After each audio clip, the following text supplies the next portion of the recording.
H1, The Silent Watch. The ship had no name that the galaxy knew. It drifted through the black like a ghost, wrapped in a cloak of bent light and silent engines. For 11 years, it had floated along the galactic spine, that great highway of stars where empires traded and fought and died, and not a single soul had ever known it was there. Captain Yuna stood on the bridge with her hands behind her back and watched the stars move on the wide screen before her.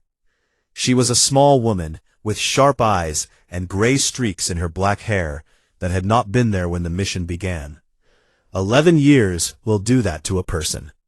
11 years of watching, 11 years of silence, 11 years of doing nothing while the galaxy burned. Earth had given her one order before they left. Observe, record, do not engage, do not reveal yourself. No matter what you see, no matter what happens, you are not there. You do not exist.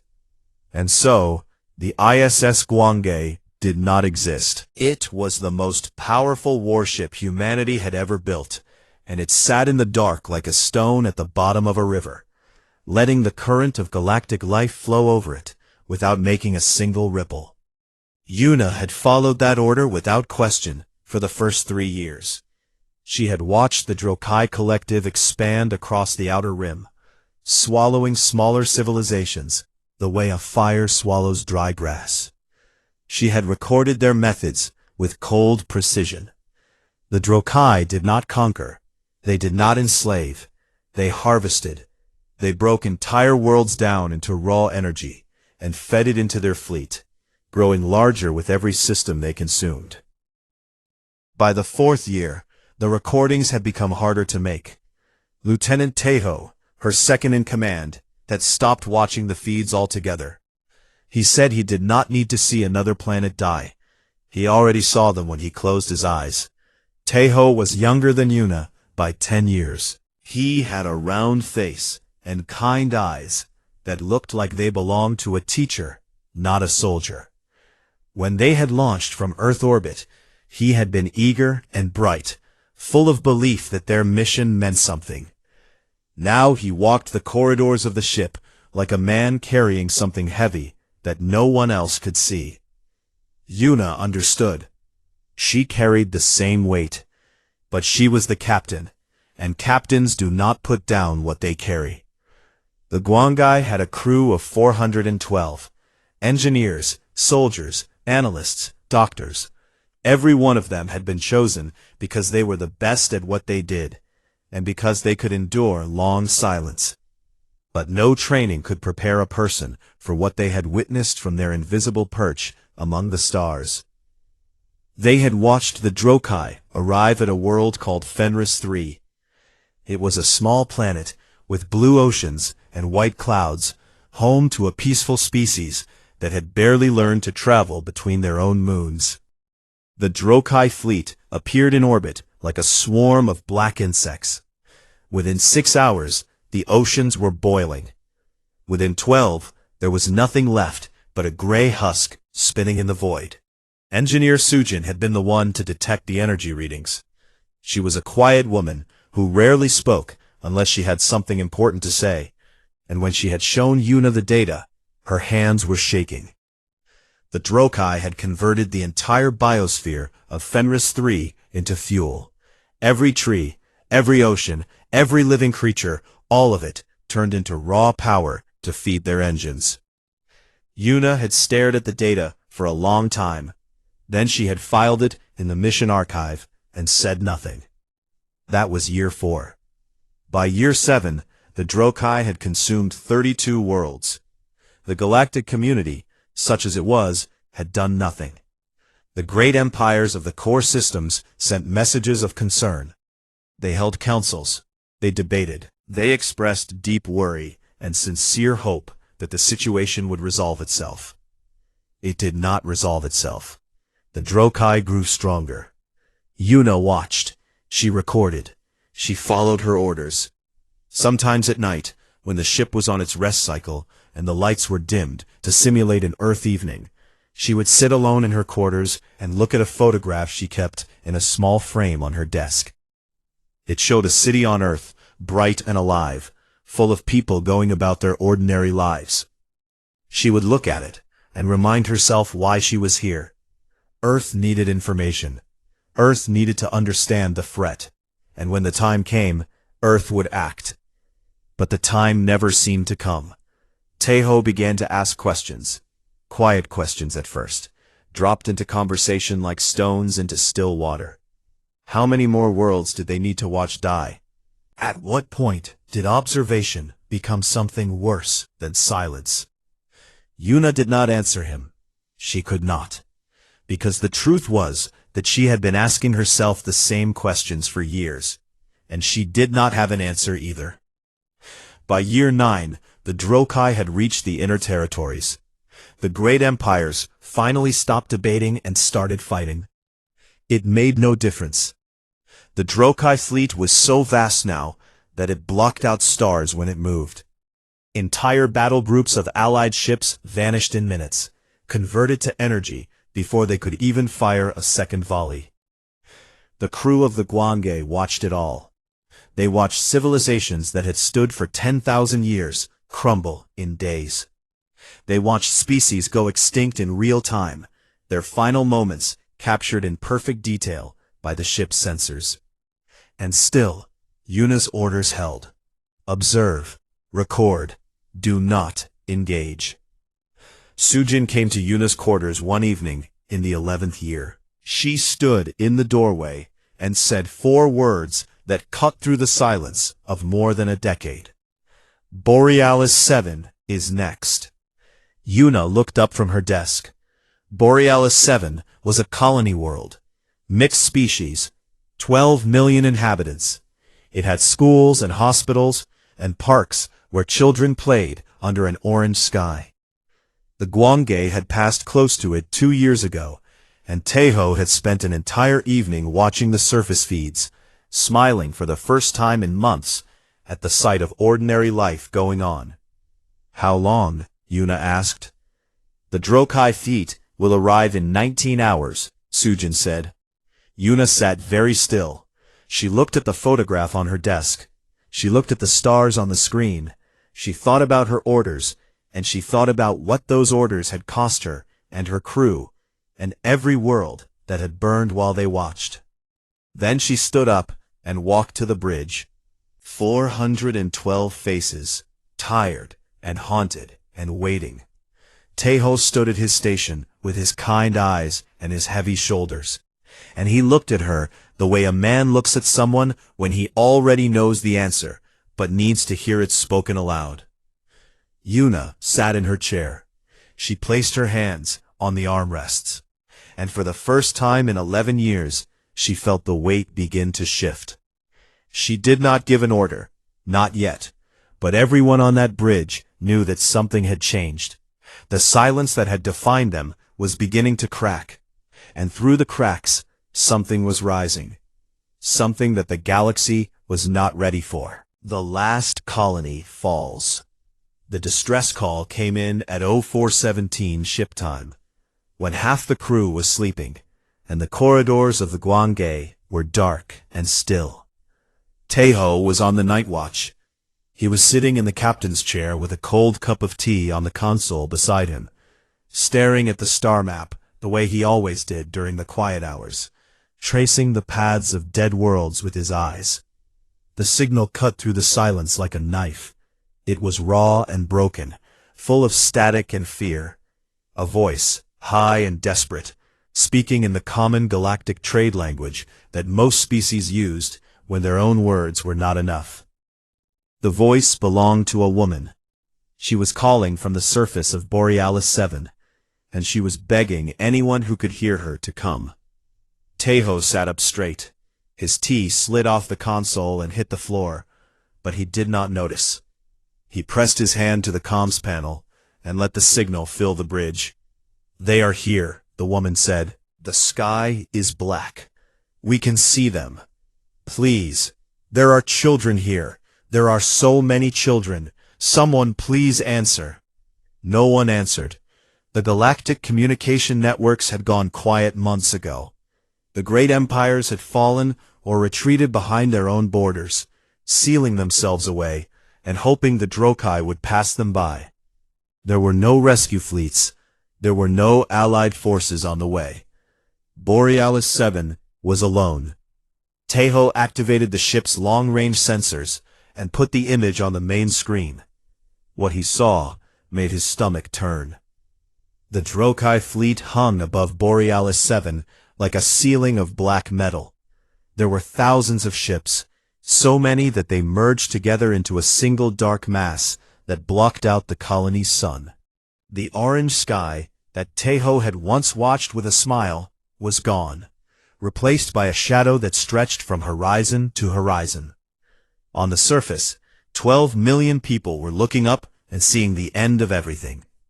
Tahoe opened a channel to the captain's quarters. "Yuna," he said. His voice was steady, but his hands were not. "You need to come to the bridge." She arrived in less than 2 minutes. She had not been sleeping either. Her uniform was neat, and her eyes were clear, as if she had been sitting in her quarters, waiting for exactly this moment. She looked at the screen and said nothing for a long time. The distress calls were multiplying now. Dozens of them, then hundreds, all overlapping, all desperate. Voices in languages the ship's computer could translate, and voices in languages it could not. Fear sounds the same in every tongue. Sujin arrived on the bridge next, followed by the weapons officer, a tall man named Dowan, who had not fired a single shot in 11 years, and whose hands were now trembling at his sides.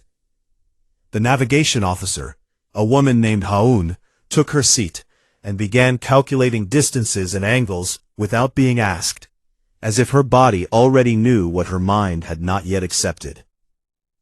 One by one, the crew filled the bridge. No one had called them. No one had sounded an alarm.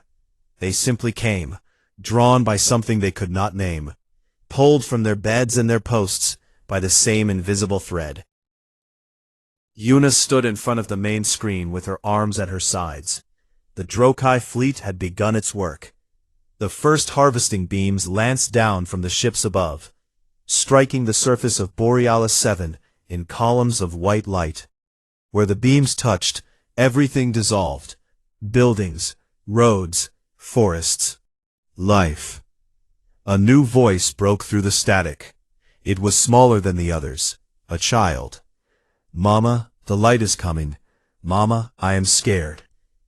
The bridge went silent. 412 people held their breath. Tahoe looked at Yuna. She was staring at the screen, and for the first time in all the years he had known her, he saw something in her face that he had never seen before. It was not anger. It was not grief. It was the look of a person who has reached the very bottom of what they can endure, and found, waiting there in the dark, a decision that had been forming for a very long time. She turned away from the screen and faced her crew. "I was given an order 11 years ago," she said. Her voice was quiet, but it reached every corner of the bridge. "I was told to watch. I was told to stay silent. I was told that my silence served a greater purpose, and I believed that. I carried that belief through 32 dead worlds. I held it close, while species I will never know the names of were erased from existence." She paused. The child's voice was still whispering through the comms, thin and afraid. "I cannot carry it anymore," Yuna said. She looked at Tahoe.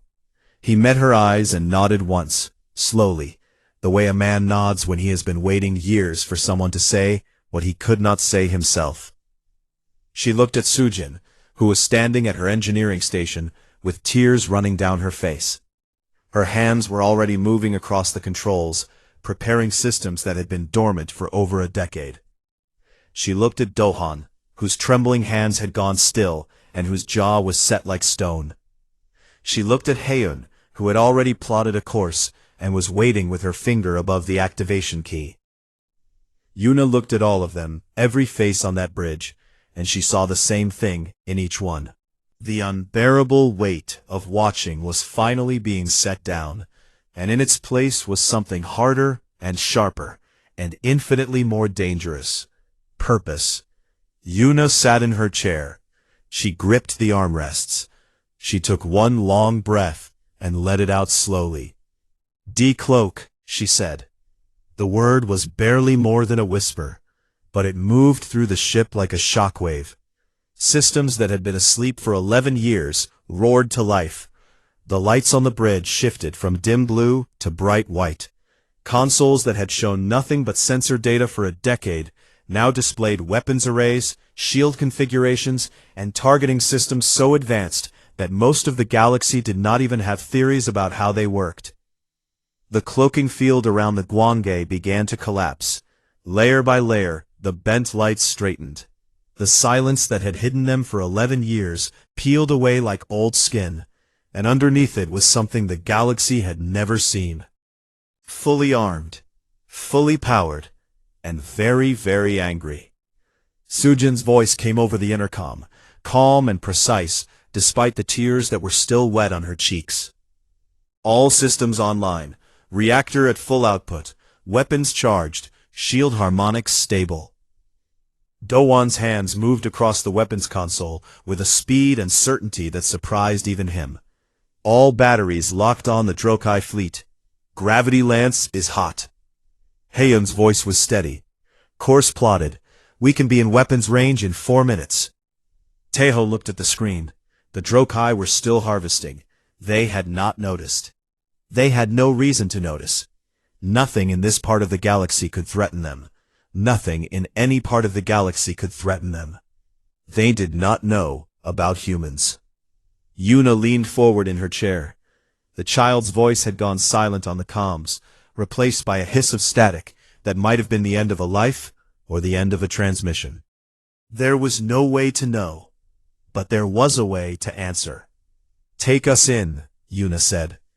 The Guangge surged forward, shedding the last of its invisibility, and for the first time in 11 years, the galaxy could see what had been hiding in its shadows.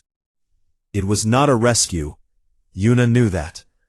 Borealis 7 was already dying. 12 million lives were already slipping away under those beams of white light, and no single ship, no matter how powerful, could undo what had been done. But it could make sure it was the last time. On the bridge, as the stars blurred and the Drokai fleet grew larger on the screen, Tejo closed his eyes for just a moment. He thought of the orange sky. He thought of the children playing under it. And then he opened his eyes and put his hands on the firing controls. The Drokai did not believe in fear. They had removed it from themselves generations ago, cutting it out of their biology the way a surgeon removes a tumor. Fear was a weakness of lesser species, a flaw that made prey freeze and empires crumble. The Drokai had no use for it. They had only hunger. Warlord Greenock stood at the center of his command sphere, a vast chamber of dark metal and pulsing light that floated at the heart of the flagship. He was tall even by Drokai standards, with a body wrapped in plates of living armor that shifted and clicked when he moved. His eyes were black and flat, like stones at the bottom of a dry river. They showed nothing because there was nothing behind them to show.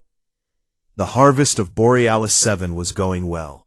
The surface was already 40% consumed, the biomass and mineral content being drawn upward through the harvesting beams and converted into energy that flowed through the fleet like blood through veins. Another 2 hours, and the planet would be nothing but a hollow shell, drained of everything that had ever made it alive.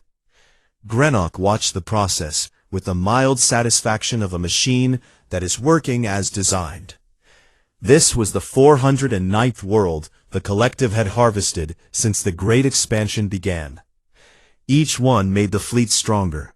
Each one brought them closer to the core systems, where the richest civilizations sat behind their walls of politics and words, thinking that speeches could stop what was coming. Then his sensor officer made a sound that Greenock had never heard before. It was something between a gasp and a choke, as if the officer's body was trying to do two things at once and failing at both. "What is it?" Greenock asked. He did not turn around. Sensor officers did not make sounds unless there was data to report, and data was always calm. "There is something," the officer said. His voice was wrong. There was a vibration in it that did not belong. "There is something behind us." Greenock turned. On the display sphere, a new contact had appeared. It was a single point of light where a moment ago there had been nothing but empty space. The ship had not jumped in. It had not arrived from any direction. It had simply appeared, as if reality had opened a door and let something through. "One ship," Greenock said. He almost laughed. "Almost. Identify." The sensor officer's fingers moved across his controls. Then they stopped. Then they moved again. Then they stopped again. "I cannot," he said. "The design does not match anything in our records. The energy signature is—" He trailed off. "Is what?" "Wrong," the officer said. "The readings are wrong. The power output of that single vessel exceeds our entire fleet." Now Greenock did laugh. It was a hard, flat sound, like metal striking metal. "Fix them. I have run the scan 4 times. Then, your sensors are broken 4 times over. One ship does not carry more power than 10,000. But even as he said it, Greenock looked at the display sphere, and something moved behind those flat black eyes. Not fear. The Drokai did not feel fear. But perhaps the place where fear had been cut away still remembered the shape of it, the way an old wound remembers pain. The ship on the display was not large by Drokai standards. It was perhaps a third the size of his flagship, but it sat in space with a stillness that was unsettling. Everything in the void moves. Stars drift, planets spin, ships adjust and correct and shift with the currents of gravity. This ship did not move. It hung in the black like a nail driven into the fabric of space itself, fixed and certain and absolute. Greenock opened a communication channel. "Unknown vessel. You have entered Drokai collective space during an active harvest. Withdraw immediately, or you will be consumed." There was a pause. Then a voice came back. It was calm and clear, spoken in perfect galactic trade language, with an accent that Greenock did not recognize. "This is Captain Yuna of the ISS Gwange. Earth sends its regards." Earth. Greenock searched his memory. A small world in an unremarkable system, on the far edge of the spiral arm. His intelligence officers had flagged it years ago as a low-priority target. The inhabitants were soft-bodied, short-lived, technologically limited. They were on the list for eventual harvesting, ranked somewhere in the 3000s. "Earth," Greenock repeated. "I do not know this word. You are one ship. We are 10,000. If you do not withdraw, you will die. This is not a threat. It is mathematics." The voice came back again, and Greenock noticed something in it that he could not quite identify. It was not anger. It was not defiance. It was something quieter and far more dangerous. "I have been watching you for 11 years, the voice said. "I watched you burn Fenris 3. I watched you take apart the civilizations of the Outer Rim. I watched 32 worlds die while I sat in the dark and followed my orders." A pause. When the voice returned, it was harder. "My orders have changed." Greenock cut the channel. "Destroy that ship," he said.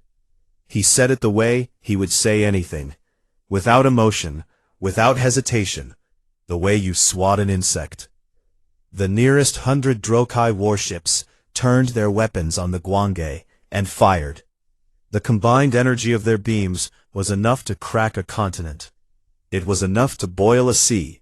It was enough to kill anything that had ever lived in this galaxy. The beams hit the Gwange's shields and disappeared. Not deflected, not absorbed. They simply stopped existing, as if the ship had decided that the energy no longer had permission to be real. The bridge of Greenock's flagship went silent. Then the Gwangai fired. It was a single shot.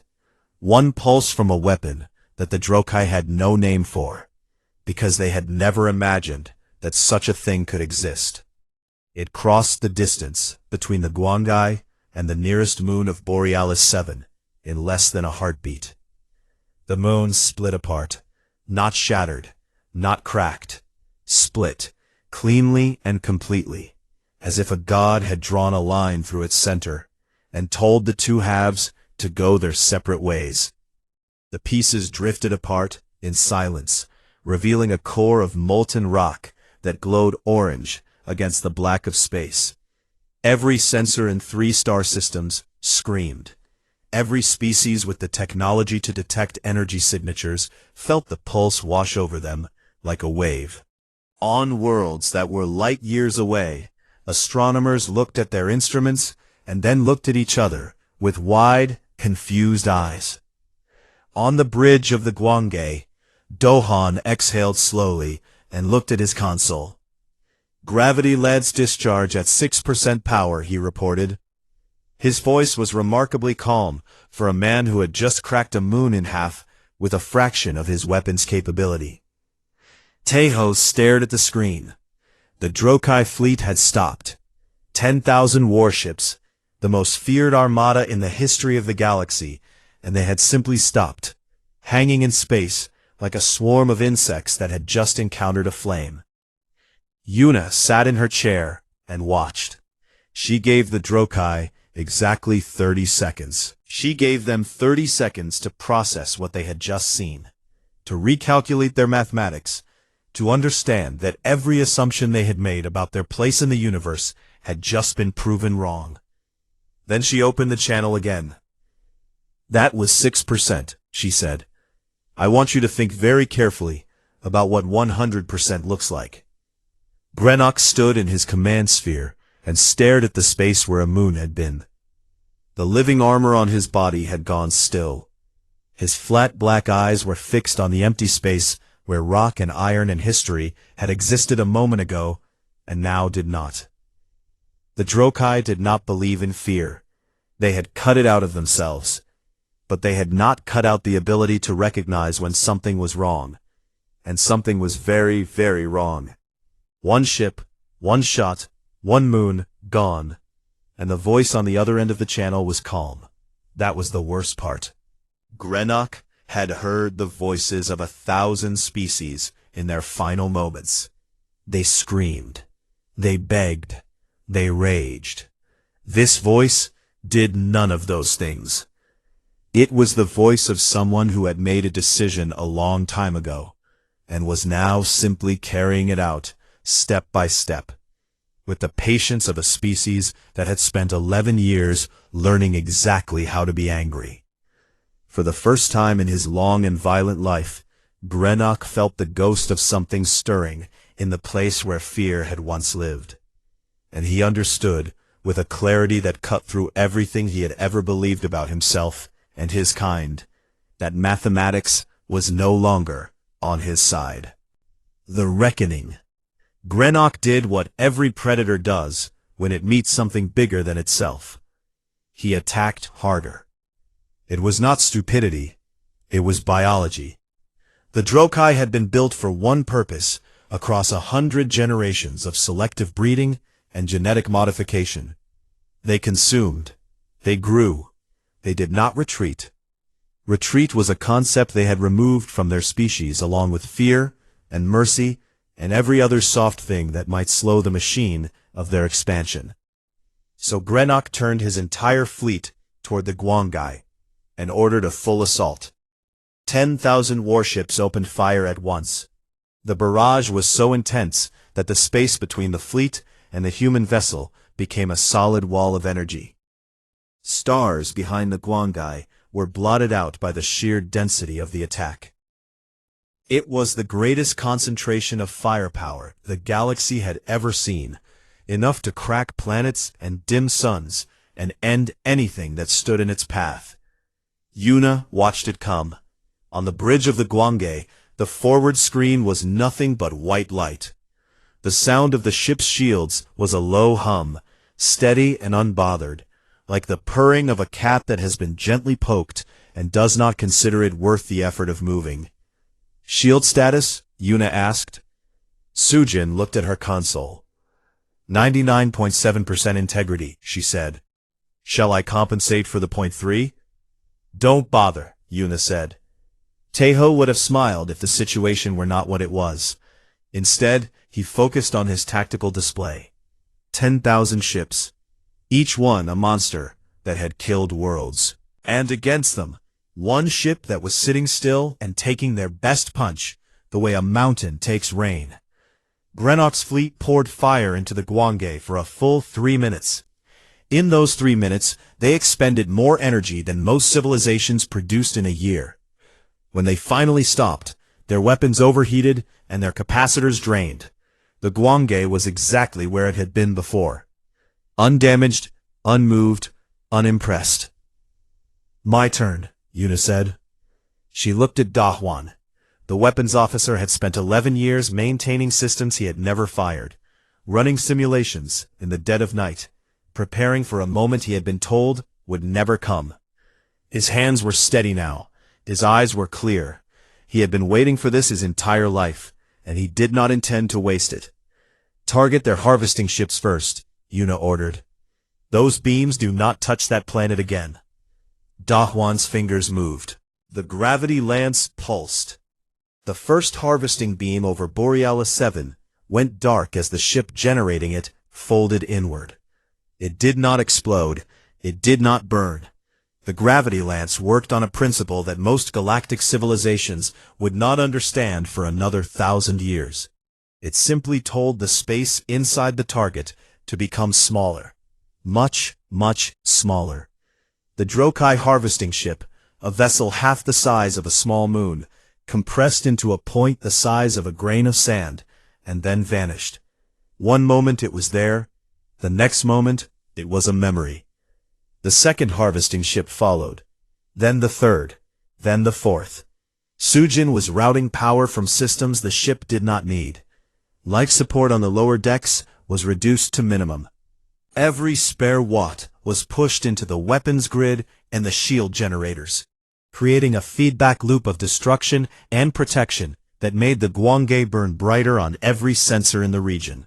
But it was not just raw power that made the Gwange dangerous. Earth had not spent decades building a simple weapon. They had built something far worse. They had built a ship that was smarter than anything it would ever fight. Taeho coordinated the strikes using a tactical system that processed information across dimensions the Drokai did not know existed.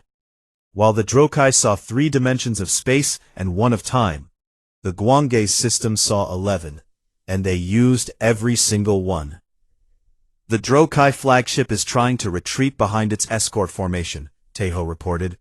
I can see them in the 4th spatial fold. They think the escorts are between us and them.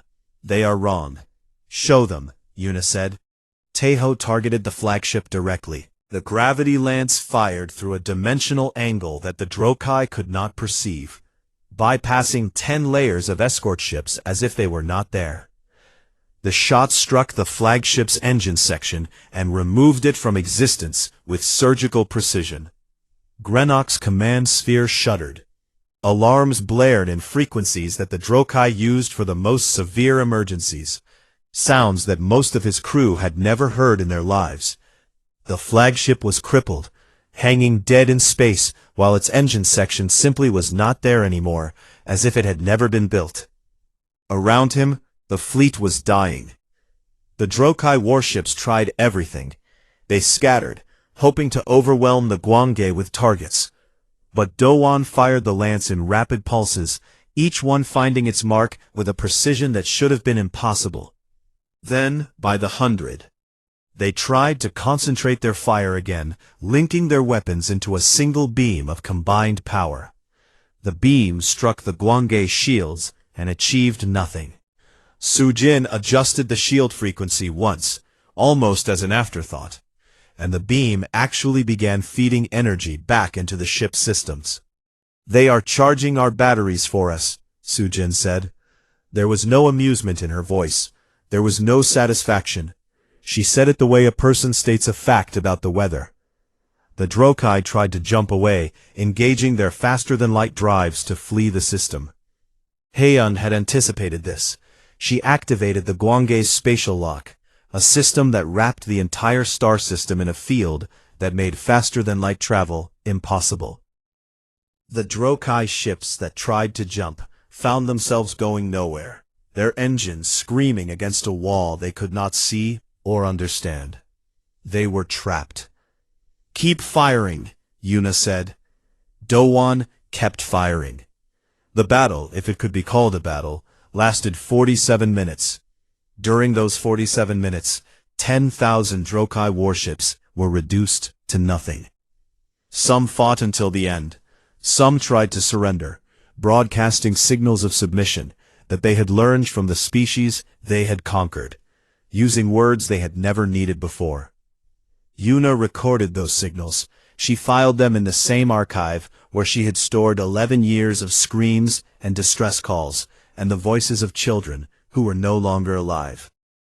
She did not accept the surrenders. This was not cruelty. Yuna did not enjoy what she was doing. There was no fire in her eyes, no fury in her voice. She acted with the cold precision of a surgeon removing a disease, understanding that half measures would only allow the infection to return. Taeho watched the last Drokai warship collapse into a point of compressed space and blink out of existence. The screen before him was empty, except for the stars and the wounded planet of Borealis 7, still spinning below, scarred but alive. The harvesting beams had stopped 20 minutes into the engagement. Billions of lives on the surface had been lost, but billions more remained, huddled in shelters and basements, looking up at a sky that was suddenly impossibly clear. Greenock's flagship was the last ship standing, if standing was the right word for a vessel with no engines, no weapons, and no power. It drifted in the void, dark and silent, a tune for the warlord who had believed that hunger was the strongest force in the universe.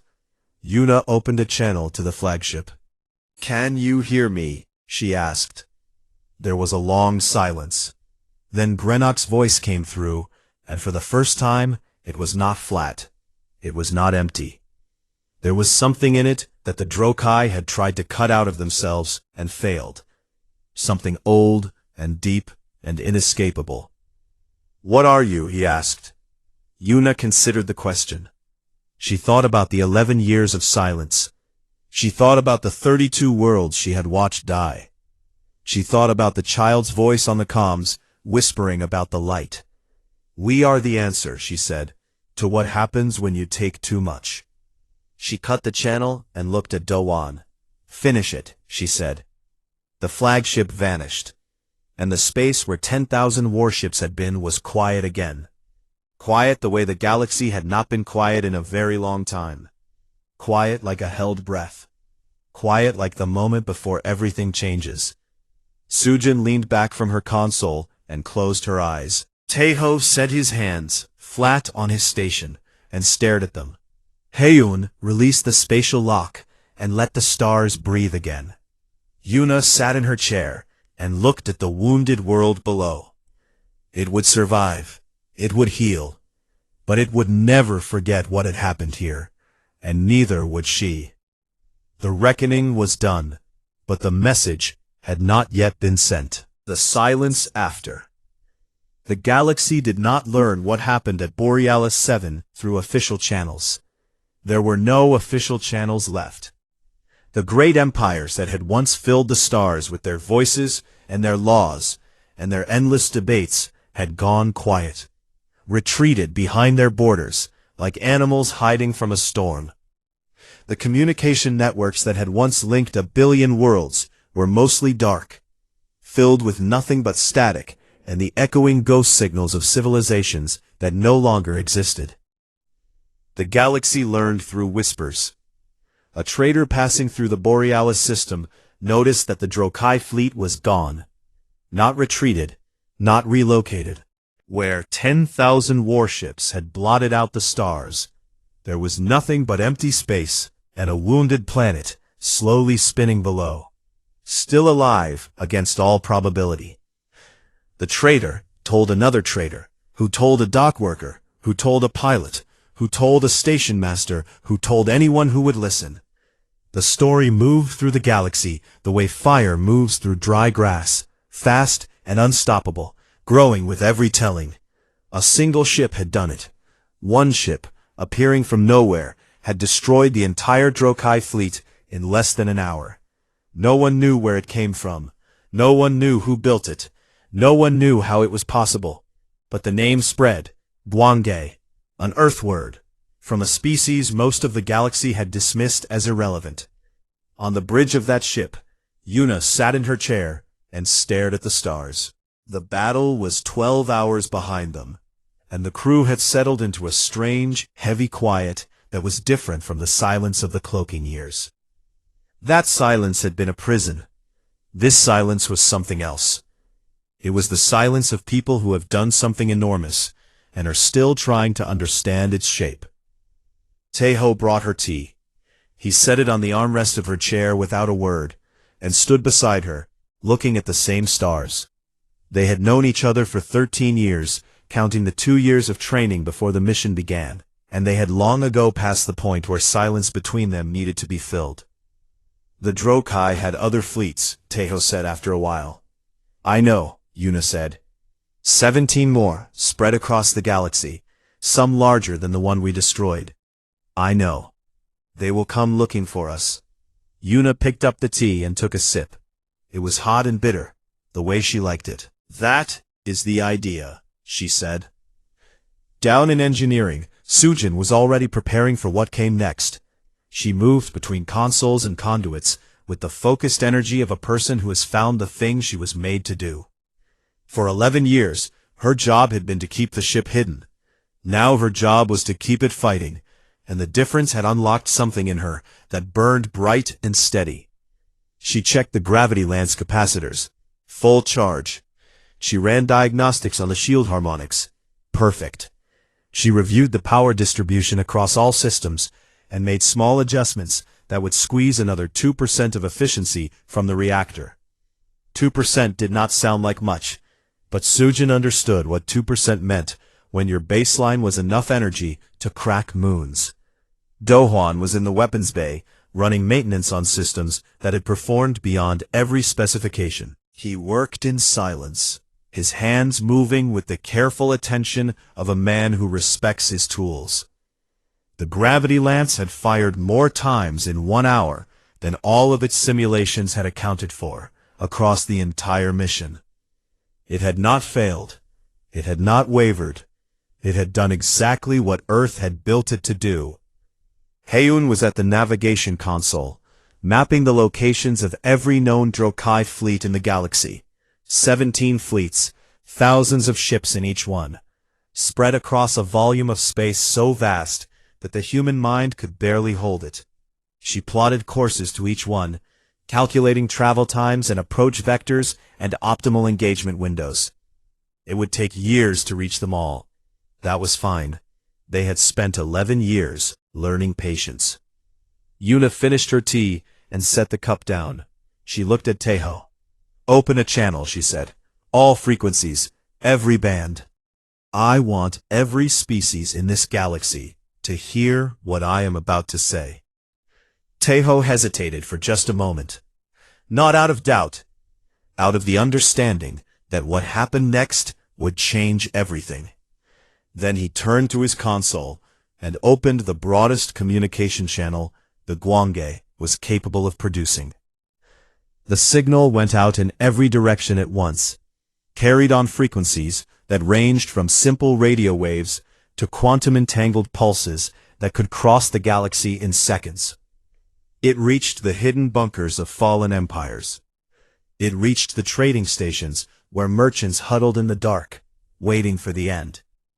It reached the worlds that had sealed themselves away, praying that the Drokai would pass them by. It reached the warlords and the conquerors and the petty tyrants who had watched the galaxy burn and seen opportunity in the flames. It reached everyone. Yuna stood up from her chair.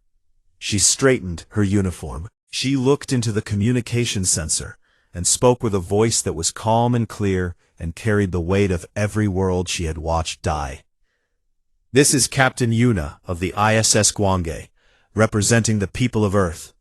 I am broadcasting on all frequencies because I want every species, every government, and every warlord in this galaxy to hear what I have to say." She paused. The bridge was silent. The stars were silent. The galaxy was listening. 12 hours ago, I engaged and destroyed the Drokai Collective's primary fleet at Borealis 7.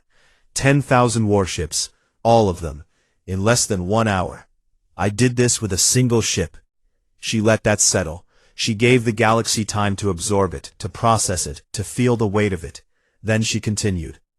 "For 11 years, I watched this galaxy tear itself apart. I watched civilizations that had stood for millennia vanish in days.